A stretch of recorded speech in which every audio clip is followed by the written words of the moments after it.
Komisariatin nëmër 3 Tiranë, më paraqitet inspektoria e krimeve, zonja Irena Elezi,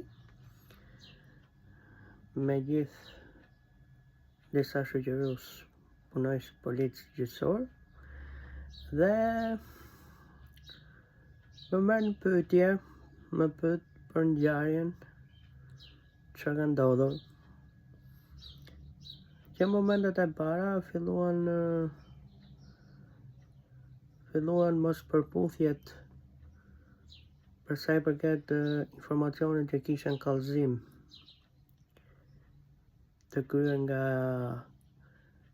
kolegja ime Ornela Murati. Mos përputhshmëria e parë ishte xhiro ditore. Ornela Murati pretendonte për një xhiro rreth 1 milion lek, kurse unë i thash që saktësisht kanë qenë 1.102.000 lek.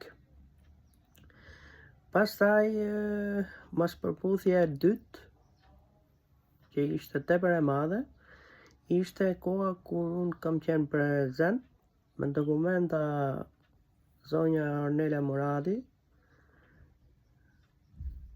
posedonte orën 1:19,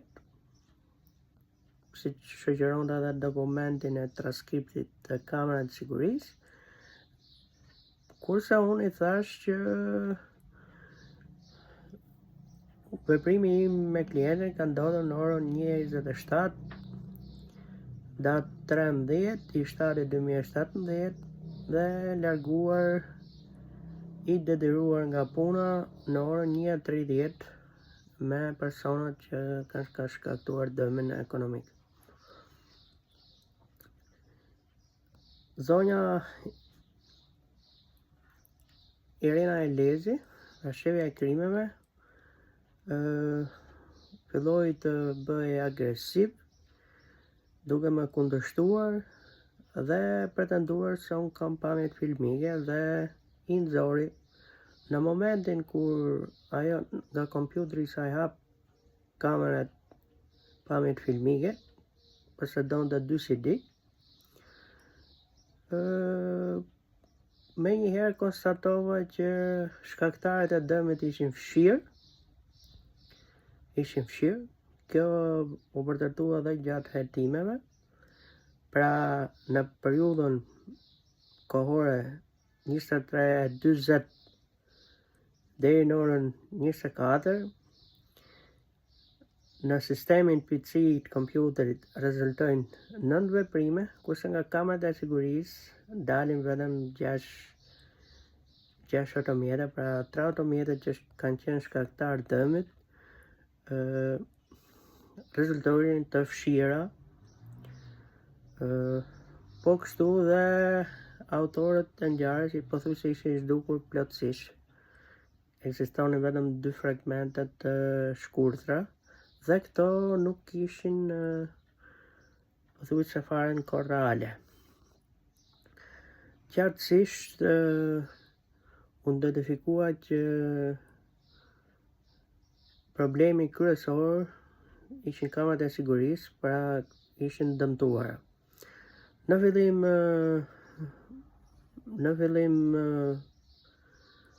dyshova se këto dëmtimet të kamerës sigurisë ishin kryer nga përfaqësues komisariatit nëmër 3, sepse ligji i sigurisë shtetit publike, viti 2016, e parashikon saktë se kush duhet kryej veprime. Para veprime me këtë kamerë vetëm policia e shtetit duhet kryente. Duhet bëni një kërkesë drejtoreshës zonën e Nglatina Zëre dhe duhet vepronin. Pra dyshimi kryesor ishte pikërisht te këto punojës policie të shtetit që kishin dëmtuar kamerat e sigurisë të objektit tonë.